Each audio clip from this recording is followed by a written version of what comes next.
You know when you're having those really negative thoughts about your partner and they're just going in your head over and over and you're having a really hard time stopping them? Today I'm going to teach you how. I know, it's so great, right?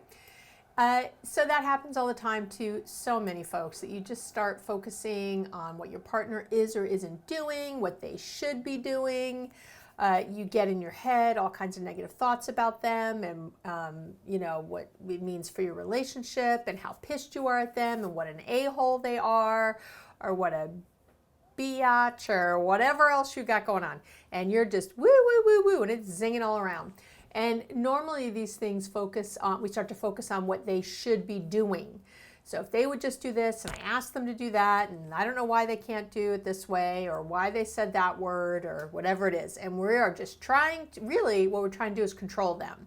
And I know a lot about this because as you know, I am a control enthusiast and I am sort of nutty with trying to control others. And it's this thing that I work on very hard all the time.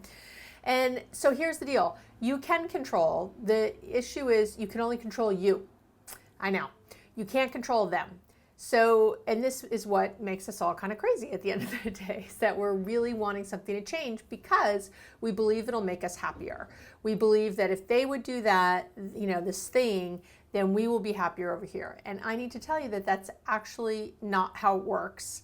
And you already know it's not how it works. That's why you're watching this video right now. So let me tell you this quick little process I want you to do whenever you are caught up in one of those negative cycles. So number one, you have to notice it. I do all kinds of trainings and everything else on mindfulness and how to be in the here and now and notice your thoughts and feelings.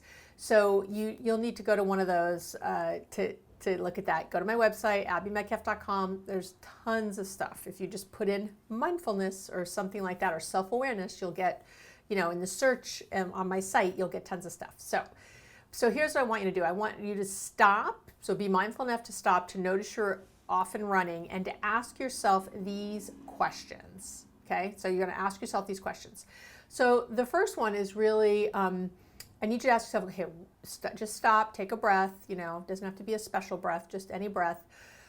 Whew. Okay, what am I feeling right now? So get in touch with what you're feeling.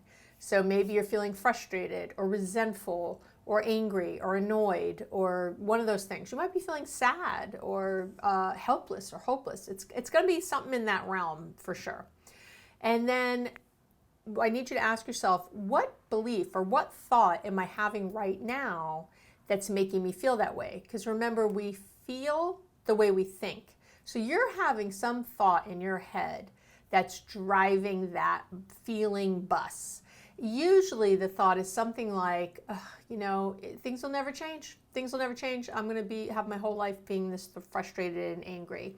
Or I feel so disconnected from my partner when they're acting this way, and he's wanting to have sex, and I feel so disconnected. I don't want to have sex, and he's going to end up cheating on me, and then we're going to get a divorce, and I don't want a divorce, and we go all day. Is that just my Jewish brain? Okay.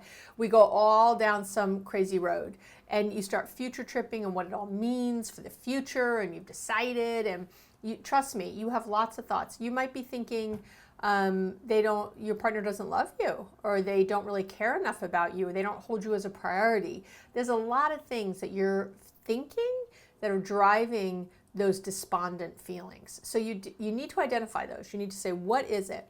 And then I need you to really basically think to yourself, what's a better feeling thought I could have right now? In other words, what else could be true?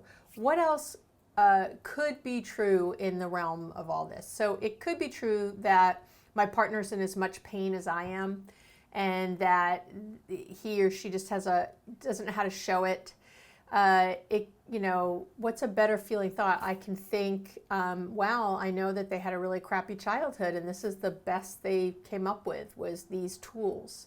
I might think, well, I've put up with this for a lot of years, and so no wonder they're still acting this way, because I haven't ever really been clear about my boundary around this, or whatever. You think another thought. It should be a better feeling thought where there's more, love, compassion, thoughtfulness, patience, all the good stuff. So from there, I want you to think, so the fourth question I want you to ask yourself is, how do I want to feel in my relationship? How do I want to feel? And so take that breath and really think to yourself, well, I want to feel loving. I want to feel connected. I want to feel appreciated. I want to feel understood. Any of these kinds of things are probably on the list. And then the last thing I want you to ask yourself is, what's one thing I could do to create that feeling right now in my relationship? And basically that means, what's one thing you could do to let your partner know you appreciate them, to let your partner know that you hold them as a priority, to let your partner know that you love them or are grateful for them, or whatever the thing is that you were just thinking. What's the one thing you can do? And then go do it. I say a lot, if you want to see more compassion in your relationship, be more compassionate. If you want to see more passion too, be more passionate. If you want to see more love, more patience, more kindness, any of those things, you need to be them. You need to do that. So you want to start with that one thing to start to shift. It's a big boat you're trying to turn around against the wake. So it takes a minute. But it really does work. And now you're not thinking about what your partner is or isn't doing. Now you're not tripping about the future and what's never going to happen or always going to happen or whatever. Now you're actually in a place where you are in control and you can actually do something. When we're just looking at our partners and what they are or aren't doing, we have no control there. We have nothing we can do to make that happen, so we're left feeling helpless. So no wonder we feel hopeless and resentful and upset and all that. The second we start to take action, that's when we start to feel better. So there you have it. Those are my 5 questions I want you to be asking if you are noticing yourself really focused on your partner instead of focused on yourself. I'm Dr. Abby Metcalf. I help people create lasting change in their relationships. Talk to you soon.